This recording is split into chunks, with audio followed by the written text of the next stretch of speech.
I think Le'Veon Bell played himself. Okay, go ahead. And the proof was in the pudding. Okay, go ahead. He signed a 4-year, $52 million contract with the Jets, which is a nice piece of change. It's a good contract. But when you sit out a season when you were going to make $14.5 million, and now you're signing for $13 million a year, and when the contract that the Steelers offered you had a higher annual payday, 5 years, $70 million, and you turn that down, and according to NFL Network, the Steelers offered you $33 million in guaranteed money, and you turn that down for a contract that paid you $35 million, but you lost $14 million by sitting out, you lost. That's a nice deal. The only way you think this was a good deal when he was saying he wanted $17 million or more is if you think he would have played this year and got hurt. That's the only way this is justified as a great deal. And so I think I'm happy that he got a decent deal. It's a good deal for a running back. And I think the Jets are the winners because he is going to help Sam Darnold. However, in the long run, he didn't make up that $14 million that he left on the table, and he went to a worse team. He went to a team that's been out of the playoffs 8 straight years. He had been on a team that's always starts the season with Super Bowl aspirations, a team that's made the playoffs 4 of the last 5 years. And now, because he's in New York, he'll be in the news for a while. But ultimately, he's not going to enjoy the glory he would have enjoyed in Pittsburgh.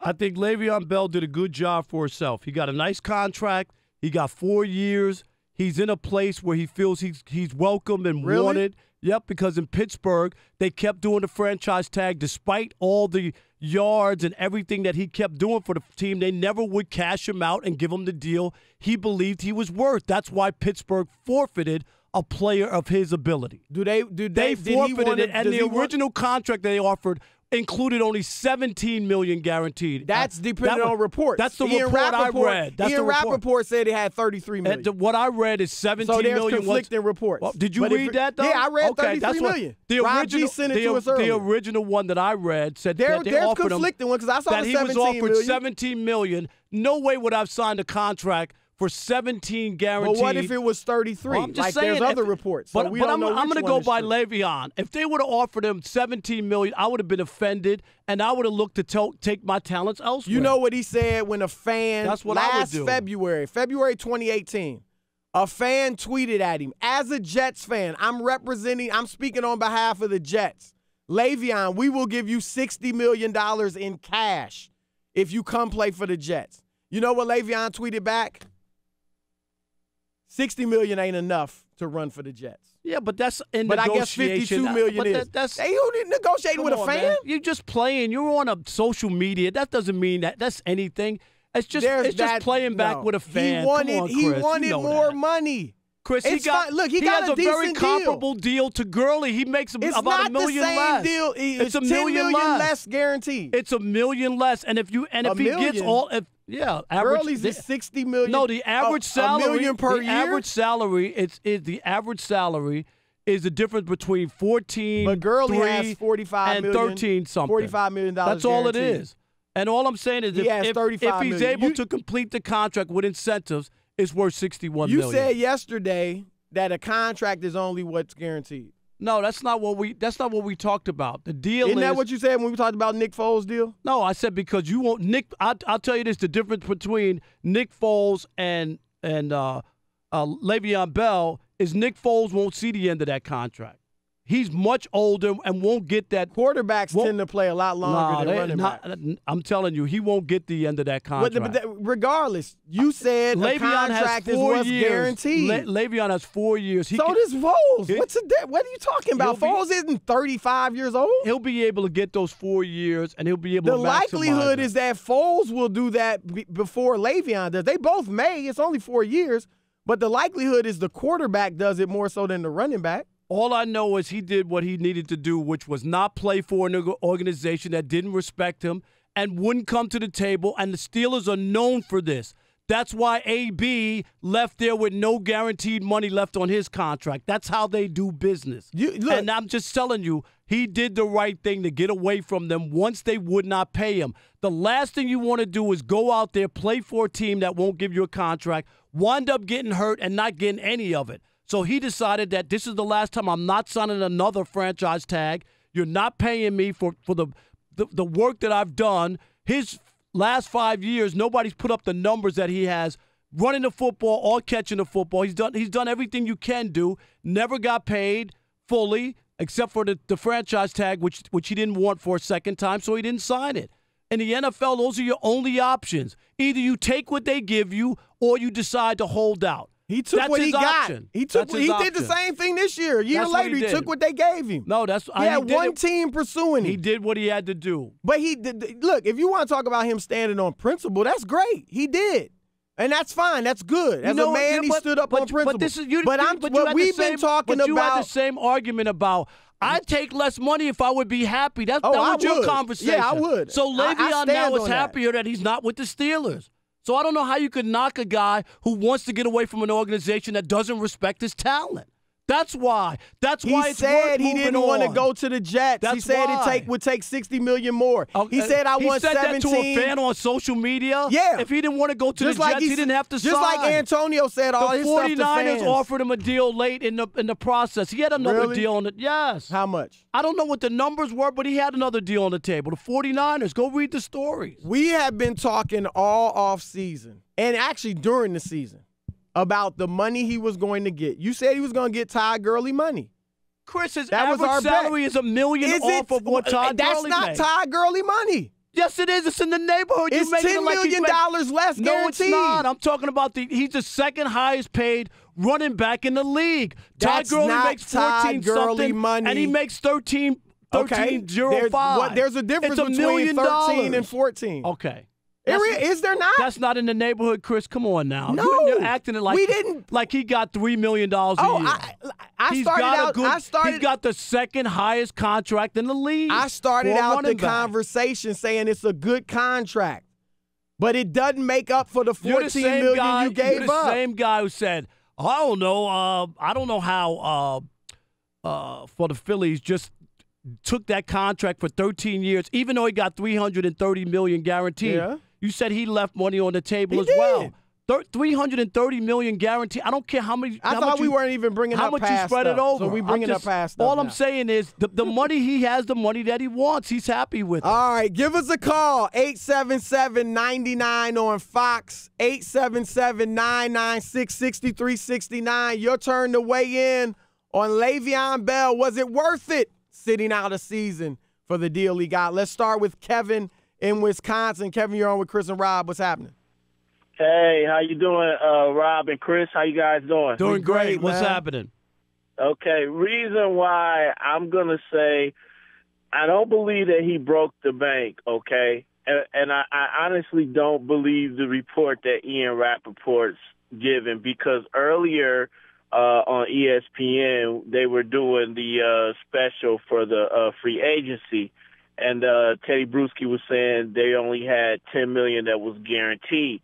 And people were basically going about it saying, well, he can't get that $14 million back. They all said we would have played for the 14, but they believed that he could have got the 14 and still got a contract like this. Right. But I think the thing that hurt him and every other running back was the fact that Gurley got the money, but then he got hurt. And they're like, well, that proves our point. Why are we going to give a guy all this money and then he's hurt? But the difference between Gurley and everyone else is Gurley has a degenerative knee, but they're still using that as a way to cap his money. So I think that it's not all his fault that this happened, and you could spin it in a way that him not playing because yards from scrimmage, he's like number one all time in the league, isn't he? So him taking this year off kind of saves him a year. And I know you're thinking about the money, Chris. I get it, the $14 million, but at the same time, you have to think about his health and his peace of mind. No doubt about it, Kev. That's a good call. And look, he got a good deal. He just didn't get a deal that makes up for the $14 million he lost, but he definitely got a good deal. Let's go to Sean in Sacramento. Sean, you're on with the Odd Couple. Hey, fellas, man, really enjoying the show, man. I hope y'all really cool over there, though. It sounds like I got a little heat in there. That's all right. We cool. We always cool, man. You know we go at each other. There could be heat every so often. I mean, that's just how it goes. Man, it's just like brothers, man. You might want to rip your brother head off one day. You wake up the next day, first thing you do is give him a hug, man. Exactly. But I love y'all. I love the show so far. Thank you. All right, bro. So my comment on the whole thing is, as much as I usually agree with the man, the myth, the legend, Rob Parker, I gotta side with Chris on this one, man. I mean, as much as people want to say they stand by something, I'm not gonna settle for less. At the end of the day, Le'Veon settled for less. He didn't get the kind of numbers he was looking for. He played himself out of basically a guaranteed contract when you sign that franchise tag for a whole year for $17 million. So at the end of the day, what did he really gain outside of just having bigger promotion for his album that dropped last night? So if he's Sean, I'm just hypothetical. If he played last year on the franchise tag and got hurt, he didn't get the $35 million guaranteed, right? He probably wouldn't get a deal. That is true. That's the only way this was good for him. This is what if you assume he would have got hurt. Well, last I'm just year. saying. I mean, his replacement. I don't think we ever go into it assuming the player's going to have a career. I mean, Connor got hurt during the season. I'm just saying it could happen. That type of injury wouldn't have stopped him from getting. No, but that's the reason why. He just felt like he had 400 touches the year before in 2017. He had 2,000 yards, right, total yards. And he felt like he should have gotten paid then and not have another franchise tag. And I will agree. Look, like the first caller said, there's conflicting reports out there. And you read it, and that was the report that's been out there. That he had it was 17 of million. the 70 million, only 17 was guaranteed. Now there's other reports that 33 million was guaranteed. You know, part of it depends on which one of those is really true. But anyway, let's go to Kevin in Mississippi. Kevin, you're on with the Odd Couple. All right, guys, how you doing? Doing good. We all good, brother. First of all, I want to say, Chris, I like your values. I like your show. And to my other brother, I like your vices. So I like both. His vices. Values and vices. It's called lifestyle. Right.